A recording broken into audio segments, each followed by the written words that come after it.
Hello and welcome to the We Got It podcast. We are your host, Jonah and Abby. And as always, the We Got It podcast is an official podcast of Spartans Illustrated. And obviously, there is a lot going on in Spartans athletics right now with men's and women's hoops, men's ice hockey. The transfer portal is in full swing right now. So if we're not enough to keep you up to date with everything going on at Michigan State Athletics, head on over to Spartans Illustrated for outgoing transfer portal tracker, incoming transfer portal visits and commits, as well as any and everything in between that you could think of. But lots to go over today. I know we just had an episode a couple of days ago for you, but there's a full episode worth of content today to talk about. Yeah. And I think we have to start, unfortunately, talking about the men's basketball team. Woo, I'm off to a great start. Loss in Lincoln on Friday night. Suffice it to say, I was not having a good night Friday night.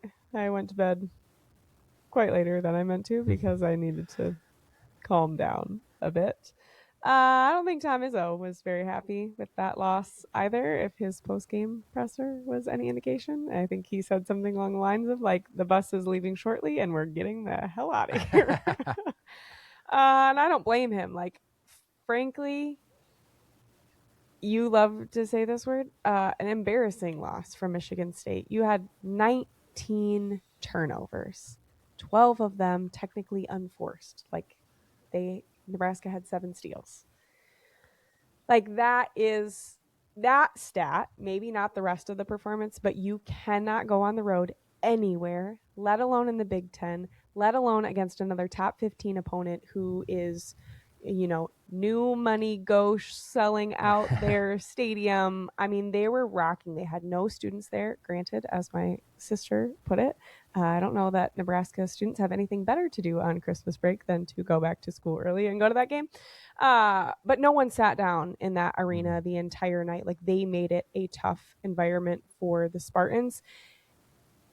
You cannot commit 19 turnovers and hope to win that game. Like, people might say, oh my gosh, if Carson Cooper could have just hit those shots. I mean, I didn't think there was a world in which, sorry, Carson, but I did not think there was a world in which he was hitting those shots. Like, it's not that.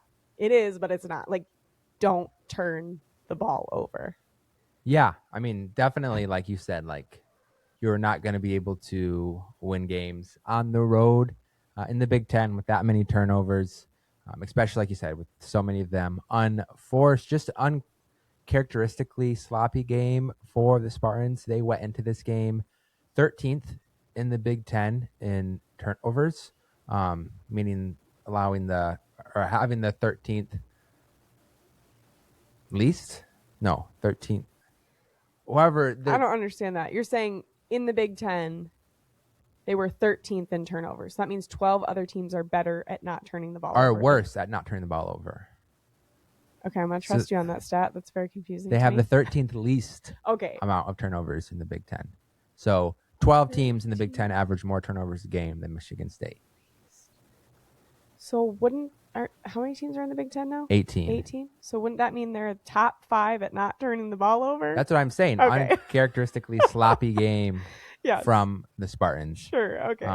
And it wasn't just one guy. It was really everybody. Oh, my gosh, yes. Sloppy passes, dribbling it off people's feet and knees. Jackson Kohler turned back into Butterfingers many times in the night. We disagree a little bit on Jackson Kohler. Jackson Kohler only had 2 turnovers. But the amount of times that he bobbled the ball. I guess. You have 2 hands, son. You can use them both. But yeah, and obviously Michigan State was still in a position to, at the very least, send that game into overtime. Despite that, much thanks to their defense and rebound in that game, which I think are probably the 2 positives that you can take away from that game. But, like, missing rebounds in crucial moments. Weren't we, like, up 3 and Nebraska airballed a shot and we didn't get the rebound and they ended up putting it back? Yeah, I don't remember that exactly. Like, but they're just, yes, there were times where there was excellent defense, but I feel like in the crucial moments when it really mattered, our guys weren't locking in the way that they should have. And I think that's what it comes down to is sloppy play of just like nobody looked like they were mentally locked in. Now let's go back to a couple of the things that we talked about, like prepping for this game. You talked about how 3-point shooting was going to be huge. And I feel like especially early game and throughout the game, like it was, what was it, Rick Mass and Jackson Kohler, like throwing down threes, and that was a lot of what kept things tight throughout the game. Another element that I think really went against the Spartans that we spent a lot of time talking about last episode was Divine Oguchukwu being out. Do we know officially why? You said you saw he had a face mask. We're assuming like recently broken nose. So like a medical face mask. So like I think probably sick. Yeah. Oh, I thought you meant like a Batman style. No, like a N95.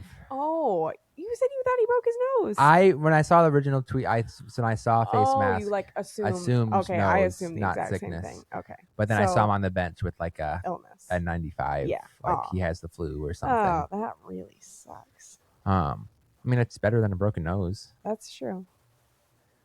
But yeah, obviously Michigan State not having a secondary ball handler or somebody who could back up. Us back on track. Sorry. Jeremy Fears, I think, really did hurt the Spartans because they just don't have a lot of guys who can do things with the ball. And we saw that Michigan State only scored 56 points in this game. Only had 7 2-point field goals. Yeah, that's wild. Nebraska, on the flip side, they only had 5 2-point field goals on the night. Just saw a stat that is the least amount of 2-point field goals in college basketball history in a ranked win. Crazy. Like only 12 points from both teams were inside. 12 baskets. 12 baskets. Okay. Yeah. 12 baskets between both teams. That is wild. And that's something that I'm like, I just genuinely don't understand why we could not get it in the paint. I mean, I know they were doubling Cooper. I know they were doubling Kohler along the baseline. But I'm like, I feel like we got to, is it because we truly have no one who can penetrate? Like no one who can dribble and drive to the hoop? I mean, I think that's a large contributor. I think also Nebraska was just doing a really good job of denying those entry passes to Michigan. Like Nebraska had Michigan State scouted out very well. Michigan State was trying to look at Kohler and Cooper on the low block, trying to get them easy baskets, easy looks, which usually Michigan State is able to get a lot of those throughout a game. But Nebraska kind of said, hey, we're going to collapse in the paint and kind of force you to shoot. And Michigan State shot pretty well from behind the arc. I think they had 9 or 10 threes, which is a good number for Michigan State. But when you're not getting anything at the basket, at the rim, it's going to be hard, especially when you saw it. Michigan State only scored 56 points. Well, exactly. And I think you have to give Nebraska credit. I mean, like you said, they scouted Michigan State incredibly well. Like, this is exactly what I talked about. You can look at all the stats on Bart Torvik. You can, predict what you think is going to happen on Ken Pom. But, like, these are good coaches. This is a great conference. These boys are coming to play, and they played excellent defense. And I think something that was a big challenge for Michigan State was how fast of pace they were playing. You and I had to start the game a couple of minutes, like we had paused it and played it back a couple of minutes delayed and then like caught up over commercial breaks. And initially I looked at you and I was like, do you have Peacock on like 1.25 speed? Like genuinely, like everything felt so fast. And then I think that turned frantic very quickly. And I think that's a lot of what contributes to those unforced turnovers is when you are letting the other team set the pace of play. Yes, Michigan State likes to run and likes to play fast, but when we are controlling the pace, and I think we weren't paying attention, the guys weren't paying attention to who was setting the pace of that game. And initially it was working, right? Like Jackson Kohler was able to get into his motion quickly, knock down a couple of threes. Like it was working for us initially. And I think that's kind of how Nebraska like crept in and really was controlling that game. Frankly, though, overall, like that just felt like a very uncharacteristic performance for this team compared to the other top 25 matchups that we had in November and December. I mean, I feel like if you look at those matchups, every single guy was stepping up. And in this Nebraska matchup, outside of Jackson Kohler and Fears for 60-70% of that game, like no one stepped up in the way that they should have. I'm going to give Kurtang a little shout out. He shot pretty well. He played some pretty decent defense. He also had some very, very stupid stepping out of bounds turnovers. Yeah. We just had some dumb off ball fouls, like just stupid stuff that we had no business as a veteran team putting 4 players out on the court who've seen the floor for 3 or 4 years now. Like, you have no business making those errors. Right. And I think for Michigan State, like not having Divine Okechukwu, it's kind of a double-edged sword in some ways, because you don't have that backup point guard that you can trust. You don't have that secondary ball handler on the same on the court at the same time as Fears. I think that can contribute to some of the turnovers. You're having guys who aren't used to handling the ball as much. Obviously, there's some, like you said, like the Kurtang ones where he's stepping out of bounds, or guys aren't like grabbing passes, things like that. It's a both and. But then also, like when Nebraska wants to play that fast paced and Jeremy's kind of the only one that you can really trust handling the ball, like it just makes it harder for Michigan State. And when you know, like Jeremy and those wings are going to try to get it into the paint, like if you can deny those post players and double them and not really have the threat of those wing players driving to the hoop, it makes it easier to be able to defend the paint and to defend those entry passes, which makes it really difficult for Michigan State. Because like you said, if you look at some of those other games against top 25 opponents, against Arkansas, Cam Ward dominated the post. Against Kentucky, Jackson Kohler had a great game. Against North Carolina, Jeremy Fears was able to get to the rim a lot. And you didn't really have any of those elements. It was pretty much just like it was a one-dimensional game. 100%. Right. Getting outside looks, which I feel like Michigan State did a pretty good job at creating outside looks. But then that's what Nebraska wanted, you know? No, what I mean? exactly. Like, and Michigan State wasn't able to get any of those easy baskets that they're used to getting. And I think that's really probably going to be, I want to call it an Achilles heel, because they lost to a top 15 team by 2 on the road. And again, we talked about none of our guys played anywhere near their potential. But that's going to be the thing when it's late in shot clock, when Michigan State maybe hasn't gotten a bucket in a couple of minutes. Who is going to be that guy that can create a shot on their own when passing lanes are tighter, when help defense is in great spots? Who can create that shot? And right now, if Jeremy Fears isn't making that happen, there's nobody else really able to create their own shot outside of if you can get the ball into the post to a Cooper or a Kohler. Yeah. Okay, so I have a question thinking back about Michigan State basketball in the Tom Izzo era. I mean, even like, let's narrow it to the last 20 years. Yes, identity has been defend, rebound, run. Like anybody, you could be living on the West Coast and you probably have heard that mantra, some spoken by some commentator when our team played years or in the NCAA tournament or whatever. However, one unspoken, in my mind, and this is where I'm asking you, maybe I'm totally wrong about this. In my mind, like an unspoken staple of Michigan State basketball has that we've usually had like good ball handlers. Like I'm trying to think about an era when we didn't have a 2 or a 3 guard who wasn't also pretty decent at dribbling, at handling the ball, at driving to the hoop. I mean, I'm thinking back, like you think about when we had Travis Trice and Denzel Valentine at the same time. You had, what am I even thinking, Cassius Winston era. You had Aaron Henry, right?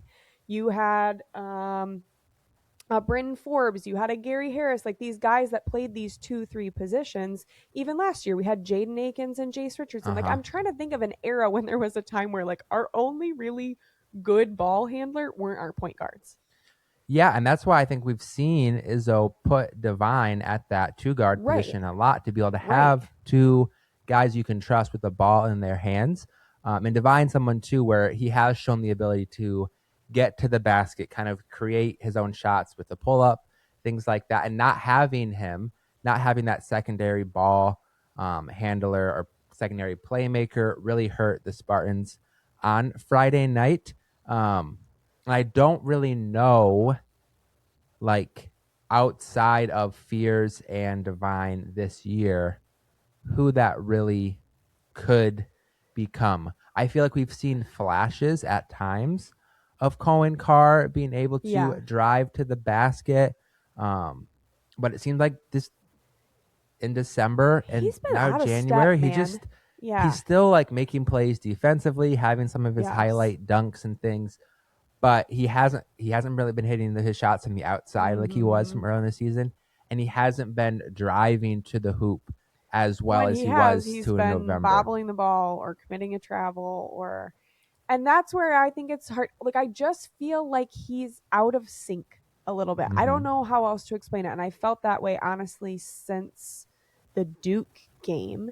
And I think some of that came from, you and I talked about that a lot. I think it was because, was it UNC and Duke that we played back to back? Not back to back, but like it was Arkansas, Kentucky, UNC, Duke. Yep. Right. UNC and Duke, like, I think they were really, and even Kentucky too, like shutting Cohen down. And I just feel like he hasn't had the same like breakout in sync kind of play since that pressure. And I have confidence that he's going to get there before March. But like you said, I don't really know outside of Cohen Carr who that is, because while, yes, I think you can level up some aspects of your game during the season, becoming a much better dribbler and ball handler, I don't know that that's something you really necessarily improve during the season without a ton of hours spent in the gym by yourself, like drilling. Yeah, and like the only other person I think that we've seen it a little bit is like Kerr Tang in very small flashes, but even then, a lot of time when that boy puts the ball on the ground. And I'm not saying that it's a great option. I'm just saying like this is kind of the reality of this team right now. And yeah, I don't see that being an element where outside of Fears, Okuchukwu, and then potentially Carr, that's going to be a big element of anybody's game the rest of the season here. Yeah, and maybe I'm spending too much time on this, but I'm like, why don't you think Tom went into the portal after losing Holloman? Not that he was like the greatest ball handler, but I'd take him as a ball handler right now over our other shooting guards besides Divine. I mean, Holloman was a great ball handler. Yeah, I feel like. I'm not. I wouldn't say he was like one of the best that's ever been at Michigan State, but like he was solid. Jace Richardson, Jaden Akins, like they were good ball handlers. Why is it, do you think, that Tom didn't go after more of that in the portal? Yeah, I mean, he wasn't expecting to lose Holloman, and like I think Holloman would be a great addition to this team right now. I mean, I don't know that he necessarily planned to lose Jace either. Right, and I think he did go not into the portal, but when was portal versus when Trey left? I mean, the same time. Okay, because he left in the portal. To pivot quickly. Yeah, and I think they did pivot a little bit this spring with Darius Adams, who was the 5-star shooting guard who they really went after. Ended up committing to Maryland, trying to get the extra ball handler, but at the time, that makes sense. They missed out on him. There weren't like any other great options out there. And yeah, you could argue that he could have been more aggressive in getting another ball handler that you could trust. I mean, maybe they thought Kerr Tang or Trey Fort would develop or kind of become that for this team. It's hard to think about like the timeline that all of this happened in. But it's not as much of an issue for Michigan State when Divine is playing. Yes. You know, like Michigan State, like against other top competition, when they've had a full healthy team, like it hasn't been as much of an issue. Like obviously their only loss with a healthy team is Duke, and they were right in that game, despite their flaws that they have. But the thing is, like, this team has, I think we've been really negative about this team right now. I mean, this team is very much still a top 15, I think, floor team this season. But they do have some big flaws that I don't know they're going to be able to overcome this year, but they do have redeeming qualities 100%. that make it so they can be in a game like this against Nebraska, playing a very good team in a hostile environment, turning the ball over 19 times. Yes, no, exactly. Not having This your is why backup I'm called point guard. nihilistic as a Spartan No. fan by my family. And losing by 2, and you balance me out. It's you good. make, if Carson Cooper isn't 2 of 6 from free throws, like they win this game or they at least go in overtime, because they defend really, really well, and they rebound really, really well. And those things are things that we've seen on the road against good teams are still characteristics of Michigan State. And they're going to win a lot of games this year because of that. But once Devine gets back, hopefully he'll be ready to go Monday night against USC, which will be another, I think, good test for this team. I think. Yeah, you're absolutely right. Like, again, you can't take too much away. Like, it's a road Big Ten loss against a top 15 opponent. You know it was going to be knockdown, drag out. Like, we talked about that. We didn't play well. Like, I think we played below our traditional floor. And I think there's an element of, like, maybe these boys needed a little slap upside the head of, like, wake up. We're back in Big Ten play. You got to bring it. Because you're facing U of M at the end of this month. And as much as I have wanted to pretend that their success so far this season has been a fluke, holy Moses. Like, I don't want to give them credit, but Michigan has been rolling so far this season. And that kind of takes us into Michigan State's next matchup, like you just talked about, against the USC Trojans. Tomorrow, Monday night, they just played Michigan at Michigan and lost 96 to 66. Yep. And I saw that and I was like, oh, good Lord. However, basically their whole team, you said, was like puking, not feeling good. Yeah, I mean, USC just lost their one of their best guards for the entire season. And then their best player, injury, I'm assuming. Yeah. Okay. And then their best player, Chad Baker-Mazar, the Auburn transfer. I know, I saw him. I kind of had the game in the background, and there's like a couple of times where he was like running into the locker room with like a trash can in between plays. He was still playing, but like, and then also that sounds like my worst nightmare. We've seen how hard it is for these teams to just to cross travel. the country, you know. Yeah. So granted, USC was without one of their best players, seemed to be battling sickness, but it doesn't necessarily take away from the fact that Michigan rolled in that game by 30 points.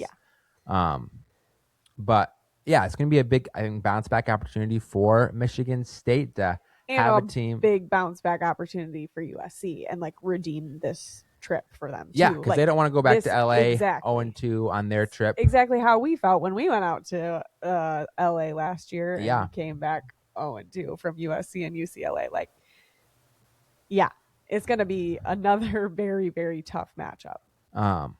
But I think again, Michigan State, I mean, as long as they're not turning the ball over 20 times again, and they can be healthy if nobody else is sick, like this is a game they should win and are going to be favored in winning. They just got to take care of business, continue to do the things they've been doing well in rebounding and defending.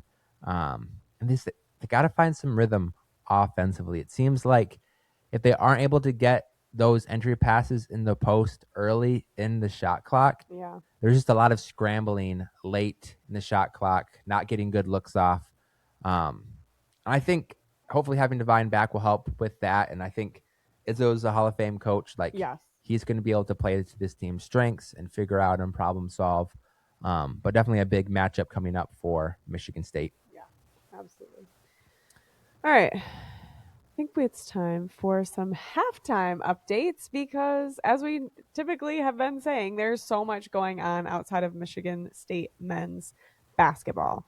You want to get us kicked off with ice hockey, Jonah? Yes. So Michigan State ice hockey last weekend competed in the Great Lakes Invitational in Grand Rapids. Me and Abby actually had the opportunity to go to the first game against Bear State on Sunday night, where the Spartans came away with a 5-2 victory. and then ended up taking Michigan Tech in the championship and won that game 4-1. So they are back-to-back GLI champions. Heck yeah. Good start to, I guess, good end to 2025 as they now head It's the very last days of it. into the new I don't know year. what day it is anymore. They will play in an exhibition on Monday night against the U.S. development team. Oh, and then they were back to Big Ten play January 9th and 10th against Ohio State down in Columbus. Okay. All right. That was my first ever hockey game. Ever. Any level of hockey game I've ever been to. It was so fun. I had a blast, and I was like on the verge of getting very, very sick, and I still had a blast. Poor Jonah had to listen to me like, what does that mean? Wait, was that a minor penalty or a major penalty? Why is this guy doing like I don't understand hockey. I have so many questions. This is once again my petition to Jeremy Bear to come hang out with us on the pod sometime soon and teach me all things hockey because I want to enjoy it. I was like, this is so much more violent in person, and I kind of love it. Like you hear the glass getting smacked, and people just like whack each other. It's wild. I feel like you don't realize on TV like how physical. It feels more physical to me than football. Like you're just going up and just like whacking people. Like in football, you're at least like trying to tackle them, like take them down to the ground. Hockey, no, it's just like, boom, I'm gonna hit you so hard that you can't. Okay, anyway, I sound ridiculous, but it was very fun. And we got to get to a game at Munn this season for sure. That is like way up on top of my winter bucket list now. Along with the men's basketball team, the women's basketball team is crushing it. They are now 14-1 overall, 3-1 in Big Ten play. Basically the same record as the guys at this point. With big wins in December. They won the Cherokee Invitational with wins over Indiana State and over number 14 Ole Miss, which is just like a huge, awesome non-conference play win to pick up over the holiday break. And then they just beat Illinois, who was 3-0 in the Big Ten, 13-1 overall. Today, Sunday, they also picked up a win against what was it this week? Indiana. Sorry, I was blanking. They have played so many red Big Ten teams: Rutgers, Wisconsin, Indiana, Illinois is basically red. My brain scrambled. But yeah, just continuing to be dominant. And we love seeing all the basketball success. Coach Robin Freilich is getting business done. Yeah, it's been exciting. Like you said, both men's women's team, with just one loss in Big Ten play, 1 and 2 losses overall, respectively, for the team. So, and if I'm not mistaken, gymnastics is kicking off this month. I want to say the first meet is at Michigan State on like January 25th. Don't quote me on that.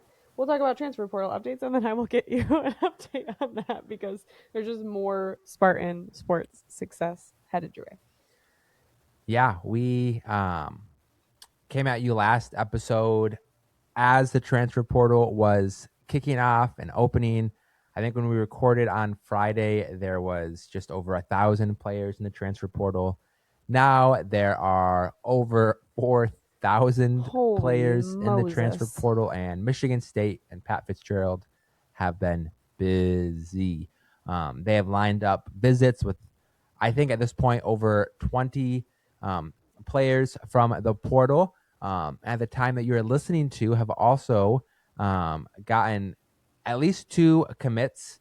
Depending on when you're listening to this, there could be more. I know at the time of recording Sunday afternoon, we're expecting at least 1 more commit today.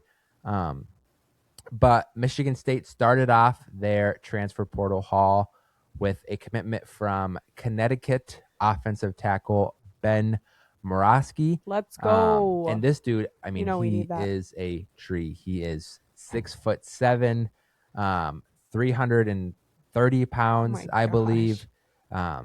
He, according to Pro Football Focus, was the 3rd highest rated run blocker out of all offensive tackles last season in college football. 3rd highest from UConn? Dang. I like hearing that. So a really good start to the portal for Michigan State, especially after losing tackles Stanton Ramil, Ashton Lepo. Wait, I thought you said Ramil was maybe coming back. That was a thought, but yeah, he did end up entering the transfer portal. Which that doesn't mean he's gone. Not necessarily, yeah. Like you can enter the portal and not of end the up transferring. 40 plus transfers out of Michigan State. There's always opportunity for some of them to end up coming back to Michigan State once they kind of test the waters. Dang. Okay. But I think with this commitment, Moravsky, obviously we'll have to wait and see, but I think there's definitely an argument you can be made that he's an upgrade over Ramil and Lepo. So good start. They also got a commitment from cornerback Tyron Chappell from, I believe, Houston Christian, an FCS team. Okay. He was FCS All-American in 2024. He was an all-conference player in the Southland Conference in 2025. Another big-bodied 6'3" cornerback, which is so helpful. Yeah, having those big body corners is always a plus for Michigan State.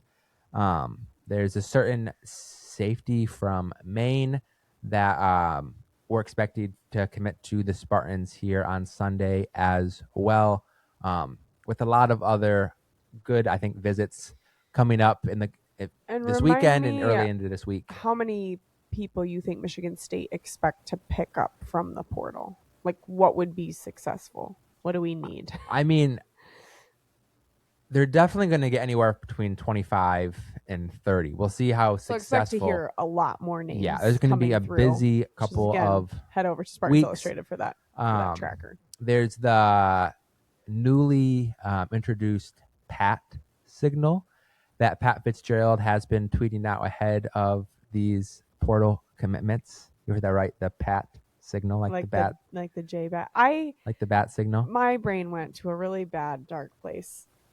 I don't know that I like that, but that's okay. Okay, I'm not sure I know. Just the whole thing at Northwestern with the hazing was like they identified players for hazing by clapping over their heads.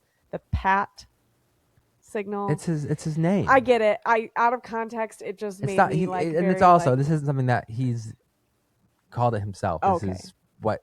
This is Michigan MSU State Twitter is calling it. Okay. So that makes me feel better. I heard it out of context and I was like, but yeah, expect a lot of news coming out of the portal for Michigan State.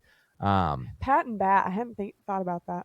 A couple of names just to Jonah just like ignores me. Keep an eye out for who have set up visits for Michigan State is center Trent Frawley.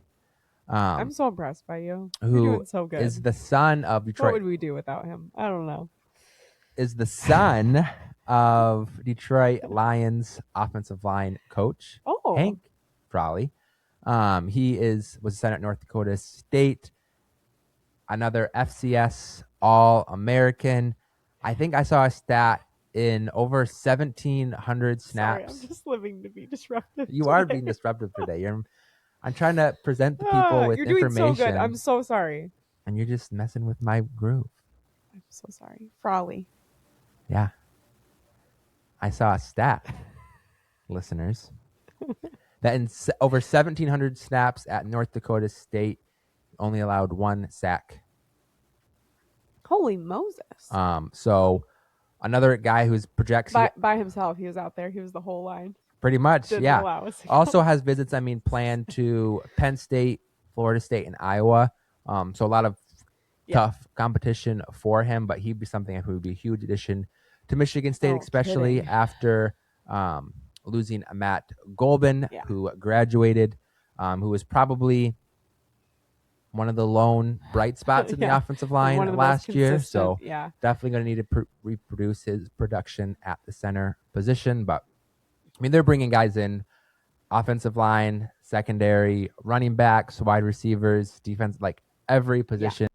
They're bringing guys in. So it's going to be a lot of action at every position. Yeah, like we've said, with over 40 guys transferring out of Michigan State, there's going to be a huge need for a lot of not only depth pieces, but guys who can come in right away and start for Michigan State, make an impact. Yeah, which is just exciting, and hopefully we continue to see more of the Pat signal in the next few days. Now that we know that it is a good thing, yeah, and I'm like, it's so fun to get excited and talk about transfer portal and whatever. Like, time is going to tell. Season 3 of the We Got It podcast, I'm sure we'll be kicking off, giving you a full rundown about 6 months from now on what the season's going to look like, who we expect to start, all that kind of good stuff. But there is so much to happen between now and then.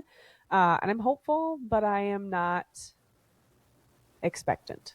Yeah. Perhaps is the best way. I know one more, I think, important note to make about the transfer portal is Sunday afternoon, it was announced that Nick Marsh has committed to Kurt Signetti and Indiana. So there goes the dreams of Marsh coming back to the Spartans. But honestly, I mean, they were long gone. With some of the other schools that were rumored to be in the running for Marsh, including Notre Dame and Michigan, like Indiana's a spot where I can root for Nick Marsh next season. No, I'm honestly happy for him. And like, I don't know. There's probably a lot of people who have a lot of different opinions, and like maybe he's not going to live up to, the potential that people think he could or that we thought initially. But like, I just think he got a bad deal at Michigan State. Maybe not a bad deal, but just like, I don't know if it was him and Childs that didn't vibe on the field. I don't know if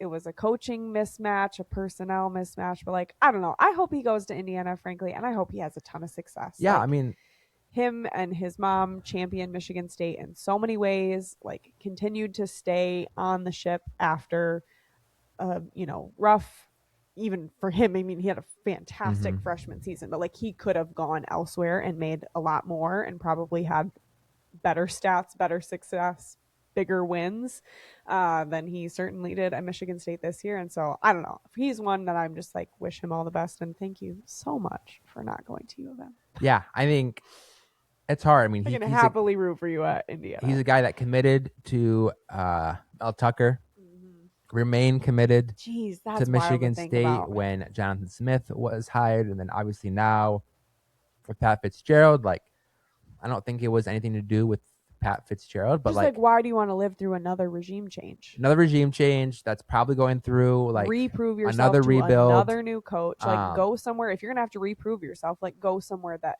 he's a guy that after next season could go to the NFL. So yeah, like from his perspective, going someplace where he can showcase that at the highest level that he can, which unfortunately probably wouldn't be at Michigan State. Unless Michigan State has an Indiana here next year. But it's hard to that happening.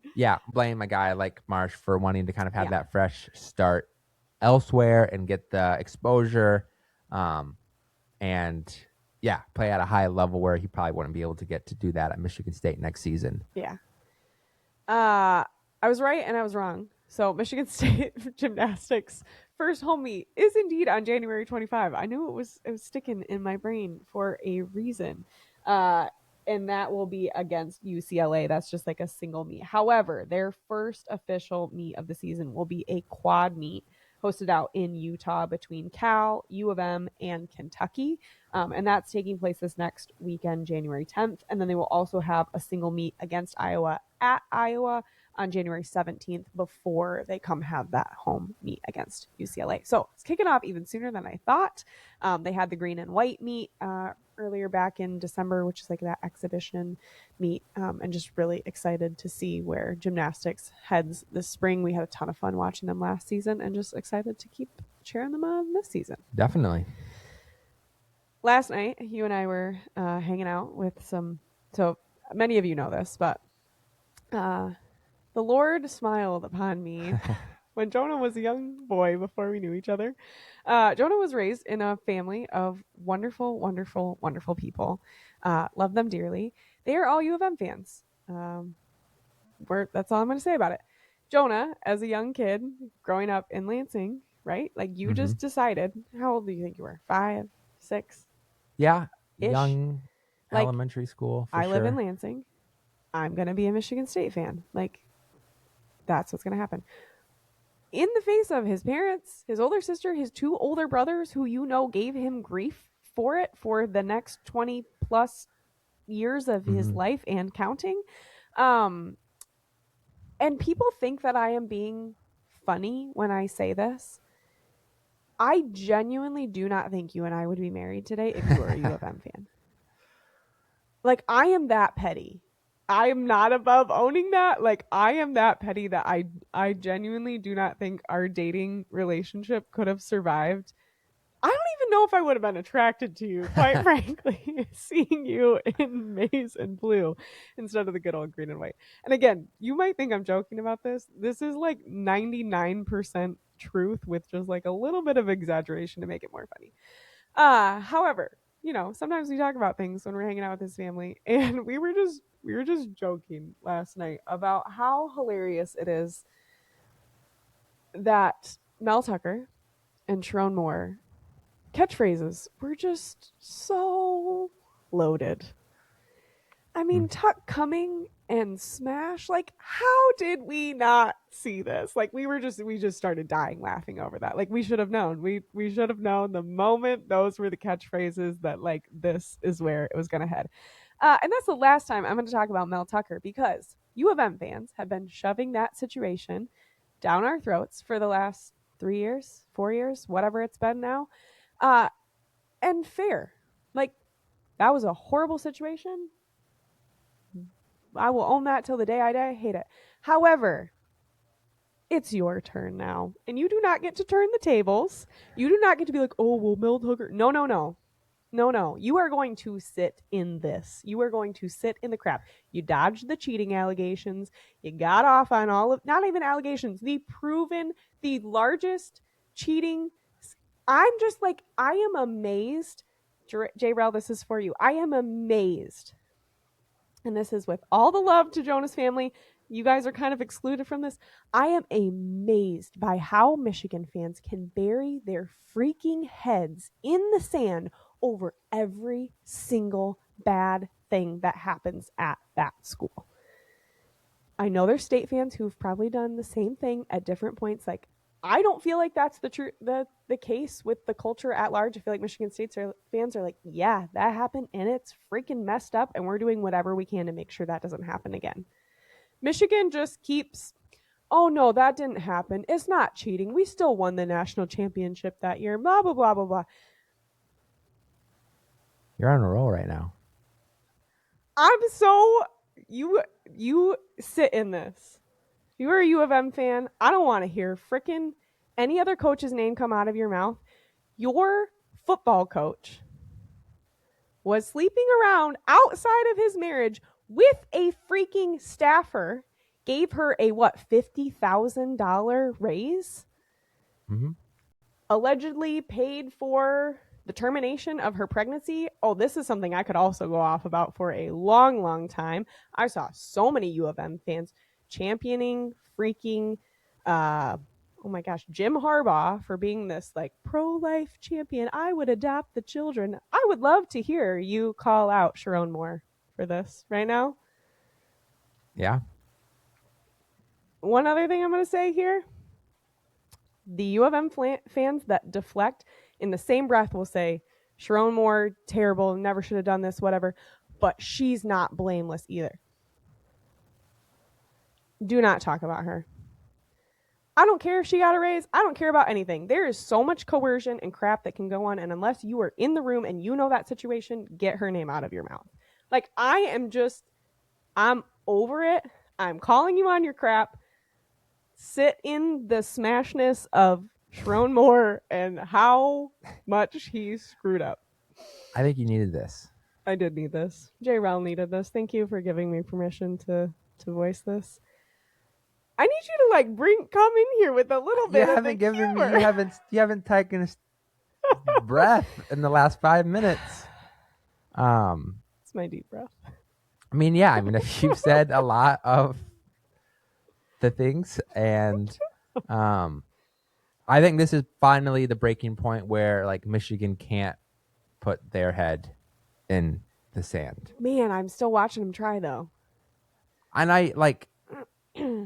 I know what you mean. You can't. Like, you literally can't because it's everywhere. And there's no way to Didn't stop the Detroit press from releasing an article about Pat Smith the same night that Sharon Moore got arrested for threatening to kill himself in front of his wife and his mistress.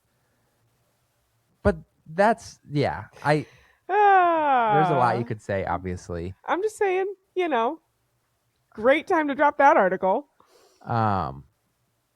But yeah, there's a lot of stuff that has gone on with Michigan, and it's just funny how obviously, like, in sports, it's always a rivalry and it's always going to be an opportunity for fodder. But at this point, like, nobody, like, and that's the thing. I think with the rivalry, it's always like, oh, like, we would never do this, or vice versa. We would never do that. But in so many, like, in this instance, when you talk about Sharon Moore and Mel Tucker, like, nobody's better than each other. There's no room to be like, at least our coach shouldn't do this anymore. Exactly. So hopefully now there's some new coaches at both University of Michigan and Michigan State. You're so diplomatic. There can be some more integrity and higher standards across the board. Exactly. And it's so sad. Like, do not hear me making light of the situation. What Sharon Moore did, how he was feeling, how he reacted. So sad. Just shows, like, the depravity. I think the real Shardy tweeted it out best. Like, why do these guys think when they can get a bag, they just can do whatever they want to? Mm-hmm. And it is just so sad. Like, you see power and money comes with coercion, with cheating, of multiple different kinds, as Michigan has now shown. Like, it's just so sad. And I think that was why we spent so much talking about Pat Fitzgerald when he got hired and our deep concerns, because, and part of what I talked about on last episode, how much I love Tom Izzo, like, being able to really look up to and respect and enjoy the coach of my basketball team on and off the court. Like, I want to be able to do the same thing for my football coach. And I don't want to get out here and be like, oh my gosh, I love Pat Fitzgerald as a coach, without recognizing what's happened in his past. So, like, I want to hold the weight of the seriousness of what happened. And, like, that's why I'm also saying, like, get her name out of your mouth. Like, put the blame where it matters. At the same time, like, yeah, I'm going to sit over here and poke fun because finally it's something that Michigan fans can't bury their heads in the sand about. They're trying. They're still trying. They're trying to deflect. They're trying to throw sand on her. They're trying to talk about Mel Tucker. They're trying to do this or that. No. Like, your coach, who you all were so excited about when Jim Harbaugh fled from his little sanctions over to the NFL because he couldn't coach in the Big Ten anymore because he cheated his way to a freaking national championship. Can you hear that loud enough through the sand? Hello? Can I you think hear there's that? probably a lot. I think you think there's a lot more Michigan fans who listen to this, and there probably actually are. No, I know. This is just the catharsis for Michigan State fans. I don't delude myself. I don't think there's any Michigan fans that listen to this podcast. This is for State fans. That's why I'm saying it. Unless we post this on TikTok. Oh my gosh, it'll go nuts. So Nebraska fans have been just blowing up our last TikTok, and it's kind of been cracking me up because, like, yes, go you. You guys won. Absolutely. One, the TikTok we posted had absolutely nothing to do with Nebraska. It was all about Michigan State's season so far. What was the one commenter that you said? I don't. What did he say? Number one, nice lady. Number two, go Nebraska. And I was like, I respect it. As far as, like, look at me comments go, like, that's not it's not a bad one. However, U of M fans they love to get on there and bring us more views and interactions, and I'm all about it. So maybe we will post this. Oh, that would be really fun. I might have to do that. Anyway.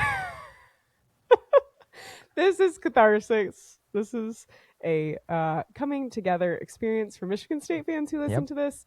Hopefully you don't think much more terribly about the two of us for having this little rant, but I felt like we had permission. We had a couple of people on social media being like, we need to hear the thoughts. Those are my got thoughts, that's for sure. Semi-filtered thoughts. That's filtered? I don't know if I believe that.